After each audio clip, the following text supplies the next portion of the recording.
Welcome to Shom Achshava on the Daf. We're holding in Zevachim Daf Sameches. The Gemara Amud Aleph, quoting the Mishnah, the last Mishnah, Maseches Kinim, brings the scenario that when a woman brought a cane and there was a confusion, she'll have to bring many more birds that she had to bring originally. And quotes the Gemara, the Mishnah that says, what's similar to davar? An animal, when it's alive, it has one voice coming out of it. But once he dies, there's 7 different voices that come out of 7 different instruments that you can make from his body. Now this is the end of Maseches Kinim, and right afterwards comes the sentence that we mentioned in the previous year. That the Mishnah tells us, the skin of the Amoritz, the older they get, they lose their mind. They're not like that. The older they get, they become wiser. So the Sefer told us Yaakov Yosef, one of the big Talmidim of the Baal Shem Tov.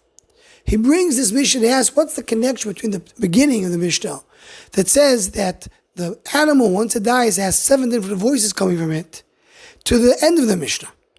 So he goes on to explain in length that there's always a war between the seichel, between the brain, between the logic, and the dimyon, the imagination. But he says there is a difference between the dimyon, the imagination, and the seichel. The dimyon, the older a person gets, the less power the dimyon has.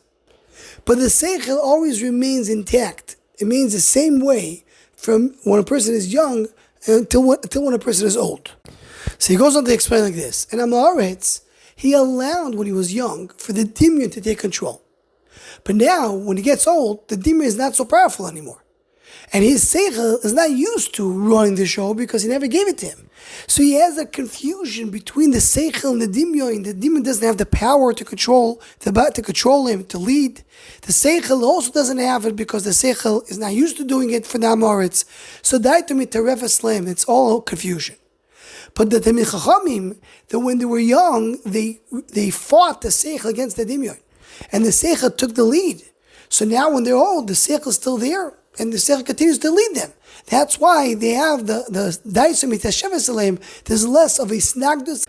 There's less of a fight. You don't have the demon to fight the seichel, and the seichel is able to be misyashiv and continue the control that he had with no disturbance.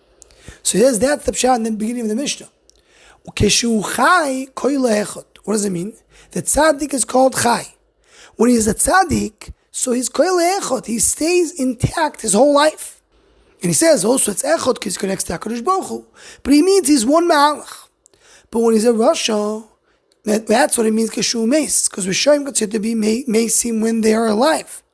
So that he's not koil echot. He's changed. He has different voices. He has a seichel in one hand, and he has a dim in the other hand. He has 7 voices instead of 1. This connects with my Rebbe Moshe Pirzal always used to say. The difference between a tzaddik and a rasha is that tzaddik is consistent. He has one mahalach. Everything he does connects to one mahalach where he's trying to reach. But a rasha, he always changing. One day he wants to do this, the next day he wants to do something else. He doesn't have a one big mahalach. It's a yubuvio. And that's the difference between Yaakov and Esav when they meet in Parshas Vayishlach. So Yaakov says Yeshli Koil and Esav says Yeshli Rav. Koil means it all connects to one mahalach. Rav, I have a lot. I have many, many different things. I have no connection. The Rasha is Yubuvia, the Tzaddik is one Mahalach. One other Mahalach that we have in this Mishnah brought down in our Gemara is the Degel Machne Ephraim, who is the grandson of the Baal Shem Tov. And he says like this, he says that Am Yisrael stands Keneged Umas Ha'olam. The Shoyrish of Umas Ha'olam, or the Shiva Amamim, they're in Eretz Yisrael. When Am Yisrael Oisim Yitzon Shlomokim, so the Umas Ha'olam are not bothering Am Yisrael, and they have the shalvo, they have the peace and quiet, both in spirituality and in parnasa. They have no tzoros.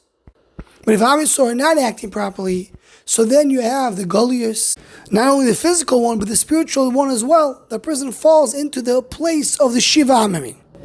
Says that's what it means in our Gemara. That's what it means in the Mishnah. Keshu chai koyle echad, kishu meis koyle shiva. When he is in the madrega of chai and dovuk b'chai olamim HaKadosh Baruch Hu, so then he has one koil, meaning he's all connected to HaKadosh Baruch Hu fully. But when he's meis, meaning what he's doing, when he's falling off from his madrega, so then he's koyle shiva. He belongs to the shiva amirin. He's not connected to HaKadosh Baruch Hu so much. And that's what he says, that's the pasuk in Parshas Balak, Hen am levodod yishkoin. When Am Yisrael is one, when they're connected to HaKadosh Baruch Hu, then they're bodod without the Zayim Amimin. And that's when, by goyim lo yischashov, he doesn't take into account the Shiva Amimin. But if not, so then Chas Hashem can be the opposite. Anyone who wants to join or sponsor the Shomachshava Shiurim, please email shomachshava@gmail.com.